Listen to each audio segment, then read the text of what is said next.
Is Superman Krypton Coaster at Six Flags Fiesta Texas really the best floorless coaster, or is it extremely overhyped? Keep watching to find out what I think.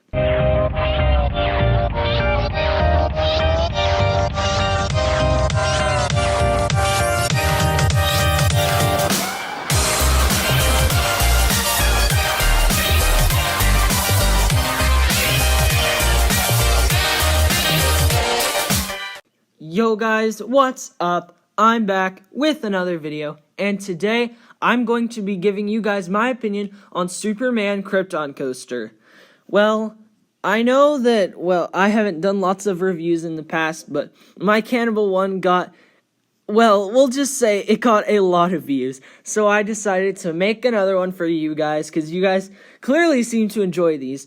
So today, we're doing the considered to be the best floorless coaster. And, here's what I have to say. But really quick, before we start the review, make sure to hit that subscribe button and turn on notifications. That way you won't miss any new videos. Around 70% of you guys aren't even subscribed to my channel, which means you guys are going to miss out on all the awesome content that I have coming your way. Anyways, let's get into the review. So instead of going through and scoring a bunch of different categories, I'm just going to go through the layout and just, I guess give my opinion on each element and then give an overall, an overall, I guess, thoughts on the coaster. I'm just going to try out different things and then just see what I like with these reviews. I'm not really sure how I'm going to do them yet, so please bear with me if this is really bad. Oh well. Alright, so you start by going up the lift hill, obviously, but after that you go through the pre-drop, which I do like that. It starts the ride off with a bang. After that pretty cool, I guess, pre-drop, you go through the awesome first drop. It doesn't give any airtime, but speeding down the side of the quarry wall is a very unique experience. Really quick, I have a fun fact for you guys. You can actually see my uncle's office from the lift hill if you don't have bad vision like I do. It's actually a dentist's office on the other side of the quarry wall in that little shopping center. Just a fun fact that I thought I would share with you guys. After the really awesome first drop, you go into one of the tallest vertical loops in the world. And I honestly don't really know what to say. I feel like it would give more hang time, and it really doesn't. It's probably the most rattling part of the ride, but it doesn't really cause any headbanging, so it doesn't really matter. You can just notice it. It's there. And, it really doesn't affect the ride experience at all. And after that massive vertical loop, you go through a small little helix on top of the quarry wall. It's just a small turn, and it really does nothing.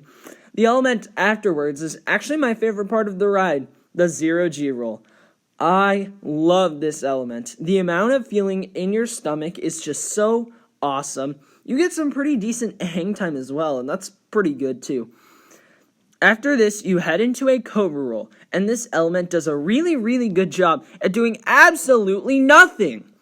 Like, seriously, what was the point of this element? It doesn't give headbanging, it isn't forceful, it literally does nothing. You do some small little turns after that, and slam right into the mid-course, which actually doesn't slow you down that much. After this, you drop off the mid-course. I actually really like this drop. It always catches me off guard. I'm always trying to talk to whoever I'm riding with, and then we just drop off it, and I'm never ready. I would say it's similar in that aspect to New Texas Giants mid-course. But anyways, you drop into a little bit of straight track before going through the signature, maybe not the signature element, but one of the most well-known elements on this coaster, the interlocking corkscrews. I normally don't get headbanging here, but when I do, it's very minimal. And these elements, they're really not that intense. They don't really give any headbanging, and again, they're just kind of there. After that, you go into a small overbanked turn before aggressively hitting the brakes. Now that I'm done talking about the actual ride experience, what do I think? Well, to start, overall, the ride really doesn't do that much. It just does a bunch of big inversions with little to no hang time, and this is not my kind of ride. If I was making my ideal coaster, there wouldn't just be big inversions that do nothing. Well, there's two pretty good moments of hang time, but they're not amazing. The pacing on this coaster is actually pretty solid. It keeps its speed pretty well throughout the layout. It's not like you feel like you're gonna valley like you do on other coasters. Wicked Cyclone. Okay. Anyways, this ride is not forceful at all. It's most definitely a forceless coaster, but that really doesn't matter that much to me. I care more about airtime, which this ride doesn't have. Overall, if it wasn't by the quarry, this really would be kind of mediocre in my eyes. The setting is great, and it makes the ride so much better and so much more unique. Don't expect too much from this coaster, or you'll be let down.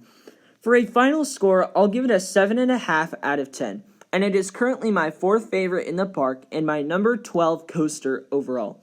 It's a fun ride with no airtime and a very unique feeling drop. And I love the feeling the Zero G roll has. So, let's hear what some of my friends have to say. Superman Krypton Coaster at Six Flags Fiesta Texas is a B&M floorless coaster. In my opinion, it is a really fun ride. It's really forceful. There's zero head banging at all. And it's all around just a really fun ride. And I love the interaction with the quarry wall. I would rate it an 8.5 out of 10. My quick review of Superman Krypton Coaster is that I really enjoy it. I would rate it like out of 10, I would give it a 9 because it's very, very smooth, it's fun, and it feels kind of long, and that's what I like about the ride. And my favorite part of the ride is the drop and the loop because that loop gives you some serious hang time. And I don't know why people complain about slow dispatch because for me, every time I've been on it, it's just been fast dispatch. And I really just like Superman Krypton Coaster. It's a great ride. Hey guys, so I absolutely love Superman Krypton Coaster. I have it at number 2 at the park, higher than Wonder Woman, which a lot of people get mad about. But that's just because of 2 main reasons. Number 1, every single element is super awesome, right? It doesn't have like, it's not one of those coasters that has 3 or 4 key elements, right? Like, for example, Iron Rattler does. Obviously, I like Iron Rattler more, but every single element is awesome, right? There's no super key elements and then the rest of the ride is just kind of right? Every single element is great. And then the second thing is it's a great mix between a graceful ride and a whippy ride, right? There's a lot, first of all, the whole ride is completely smooth, right? And there's a lot of elements that are more graceful, for example, the loop, or there's a part where it kind of goes up and does this little circle on top of the quarry wall, and that's super graceful. But then there's other elements that are a lot more whippy. For example, the Zero G roll, right? You kind of go up in it super smooth, and then it just whips you over, and then the transition out of it is super smooth. And same thing with the Cobra roll, or the 2 corkscrews at the end of the ride as well. So that's why I love it, mainly just because of those 2 reasons, and yeah.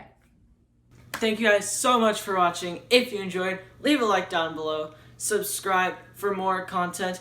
I want you guys in the comments to tell me 2 things. 1, what's your favorite B&M floorless? And 2, what coaster should I review next? Only out of the coasters I've ridden. Obviously, I'm not going to review a coaster I haven't ridden. Anyways, thank you so much for watching. Subscribe if you haven't already. Have an amazing, amazing, amazing day. Peace out. So averagely, to be safe, you want to go 1, 2, and then it'll show green on the screen, right? That's a lot of room, right? Averagely, most ride ops will just walk around and be like, not even touch it, just... And that's how they'll test the seats, right? Okay. Now, for some reason, when they see coaster enthusiasts wearing shirts, here's how they do it. So we go 1, 2, that's safe. We want to go 1 more, just not make it so obvious. And then they see you and they're like, oh man, what are you doing? What's the trick? And then what they really do is just be like,